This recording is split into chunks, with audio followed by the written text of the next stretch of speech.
చూడవే అమ్మాయి, నువ్వు భర్త చనిపోయిన దానివి. ఆ కుర్రాడి భార్య ఈ మధ్యనే చనిపోయింది. ఇట్లాంటి సమయంలో నువ్వు వస్తమాను రవి ఇంటికి వెళ్ళడం రావడం అంత మంచిది కాదు. నలుగురు సుత్తి ఏమనుకుంటారు? అమ్మా, నువ్వు మళ్ళీ సోదు మొదలు పెట్టకే. చిన్నప్పటి నుంచి చూస్తున్నాను. ఎంతసేపు నలుగురు చూస్తారు, నలుగురు ఏమైనా అనుకుంటారని ఎవరో నలుగురు కోసం నువ్వు బ్రతకడమే కాక కాలేజీలో జాయిన్ అయిన దాన్ని మాన్పించి మరీ ఆ నలుగురి ఈగోని సాటిస్ఫై చేయడానికి పెళ్లి చేసేసావు.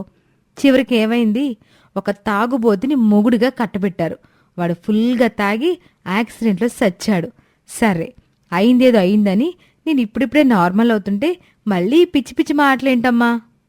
అది కాదే, మొన్నటి వరకు ఆ పిల్లాడి పెళ్ళా ఉంది కనుక నువ్వు ఆ ఇంటికి వెళ్ళినా వచ్చినా తప్పుగా అనుకోరెవరు.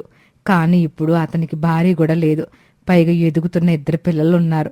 అందుకే నలుగురు ఏమనుకుంటారోనని కాస్త పట్టింపు ఉండాలిగా. అమ్మా, ఇంకా ఆపవే ఆ నలుగురి పురాణం.